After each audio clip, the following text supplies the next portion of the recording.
We will report on Xi Jinping's unexpected emergency life announcement to Prime Minister Gao Yi. On October 31, 2025, a shocking moment occurred at the Asia-Pacific Brain Conference, which was watched by the world. Standing there as Japan's representative was Prime Minister Gao Yi Miao, who had not yet been inaugurated. As Japan's first female prime minister, she has faced a series of challenges in both domestic and foreign affairs, as you know. And this time, she took on the challenge of her first official meeting with China's President Gao Yi Miao, one of the world's most powerful leaders. What were your expectations before the meeting began? Were you more anxious than worried about the situation? The Senkaku Islands issue, tensions in the Taiwan Strait, economic pressure. I think it is no exaggeration to say that Japan-China relations have been at their coldest in the past few years. Amidst all this, many citizens were watching the election. However, something unexpected happened at this meeting. It was because President Gao Yi Miao made some surprising remarks in an official setting immediately after the ghost story. The fact that Prime Minister Gao Yi Miao proposed the ghost story at such an early stage is a sign of the importance he places on Japan-China relations, and we highly appreciate it. This is not just a diplomatic incident. The Chinese leader, known for his unwavering toughness, praised the Japanese forest leader so directly in public. This was a consolation prize among consolations, and not only domestic but also Chinese media focused on this lip service as a consolation speech. Why did he make such a statement? What did Prime Minister Gao Yi say, and how did he behave behind closed doors? And what kind of subtle strategy was behind that conversation? Usually, the side paying attention to Japan has positive words. It is extremely rare for someone to send a message of appreciation or praise. Even if they do, it is usually used as a result after Japan has released some significant information. However, this time it was different. Rather, it was the opposite. Social media was stunned by this situation. What on earth happened? What did Gao Yi do? And diplomatic commentators all agreed that in just a few days, she had shown the world that Japan is trustworthy. Here we have first reported on this result. But what is truly important is the process that led to this result. Next, let's look at the silent blow that Prime Minister Gao Yi delivered. Why did the chief of the collection service appreciate Prime Minister Takaichi? The answer surprisingly lies in the extremely strict attitude that Prime Minister Takaichi took. At the beginning of the ghost story, Prime Minister Takaichi began with the words, "I hope for a fair response," not a smile or warning.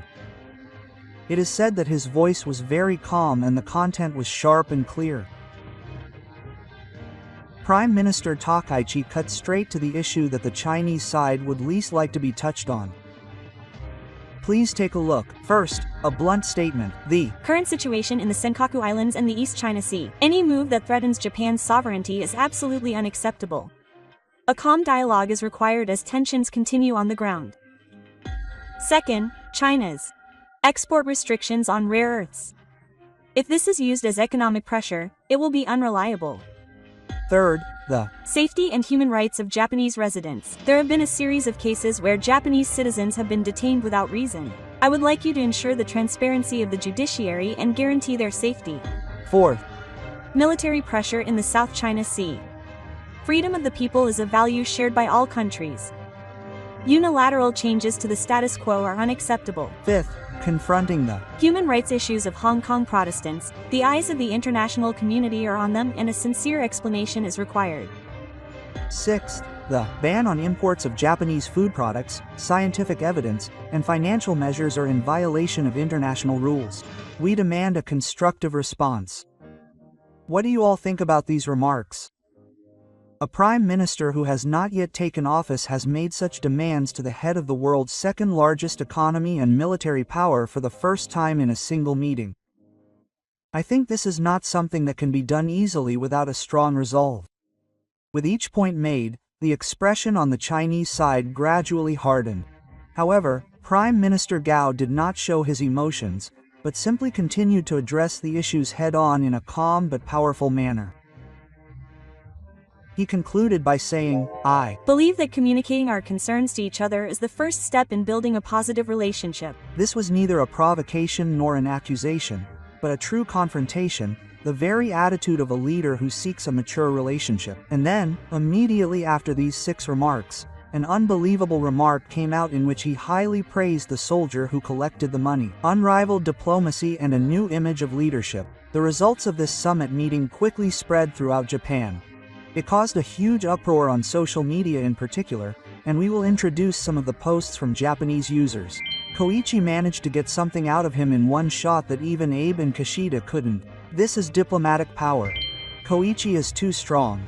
What kind of negotiating technique is it to make 6 demands and get the other party to say they appreciate it? Koichi is liked by Trump and even gets Jinping to pay lip service to her. He has unexpectedly entered unrivaled diplomatic mode. These are some of the posts from Japanese users. Until now, diplomacy has been associated with how to deal with a strong America or how to resist troublesome China. But what Prime Minister Koichi showed us may have been a new position for Japan that was neither of those. Meanwhile, what was the reaction in China? Of course, criticism of Japan was the mainstream on social media. However, there were a few voices that were different from the ones we had heard before, so we will introduce them. Koichi, who is a woman but has a dignified presence, is not to be underestimated. She is different from the usual Japanese politicians who just demand an apology. Her impression has changed a little. These are some of the comments. In just a few days, Prime Minister Sanae Takaichi's name has clearly changed its perception both domestically and internationally from a target to be wary of to a leader to watch. Words are sometimes more useful than facial expressions, and the timing of words and even the use of silence can move people's hearts. The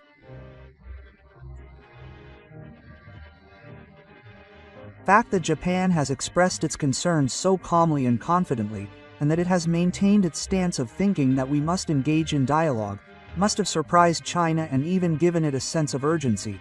Some diplomats have pointed out that China must have preferred controllable stability over confrontation. Prime Minister Takaichi's response must have conveyed a sense of sincerity from a straightforward standpoint.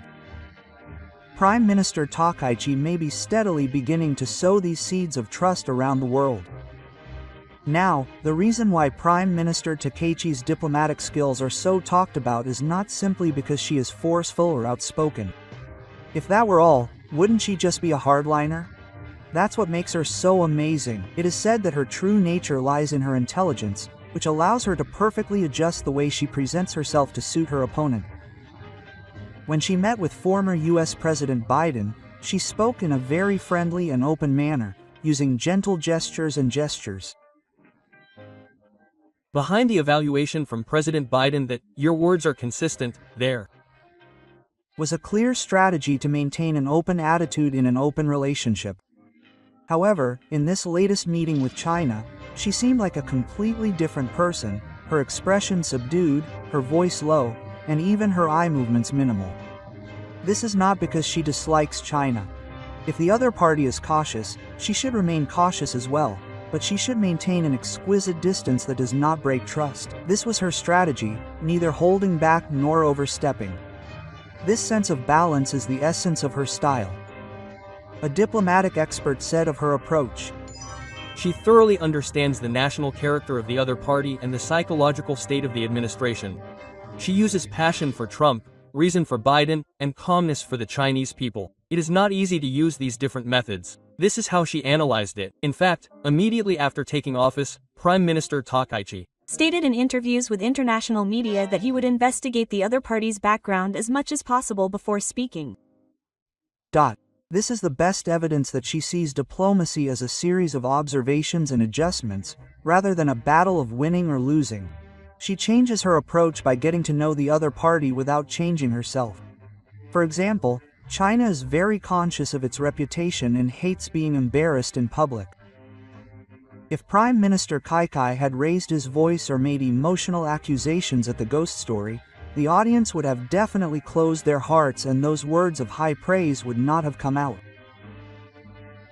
Prime Minister Takaichi accurately presented her 6 demands while wearing the armor of calm so as not to hurt China's pride. The difference between calmness and flexibility is her greatest weapon. Prime Minister Takeichi's diplomatic stance also gives us a sense of the Japanese virtues. It is the spirit of respecting the other party. Even when dealing with historically difficult opponents, she does not forget the spirit and chooses her words carefully, building trust through this attitude. She does not raise her voice or use strong words, yet each word she speaks exudes a solid determination. That was Prime Minister Gao Yimiao's diplomatic stance towards China this time. The channel's impression is that even looking at Prime Minister Gao Yimiao's recent diplomacy, I think he is far more capable than either former Prime Minister Kishida or Ishibashi. Above all, I feel that he is working hard for his country and his people. I would like to fully support Japan and Prime Minister Gao Yimiao in the future. I love Japan. If you like, please let me know your thoughts. Thank you for watching until the end. See you in the next news episode.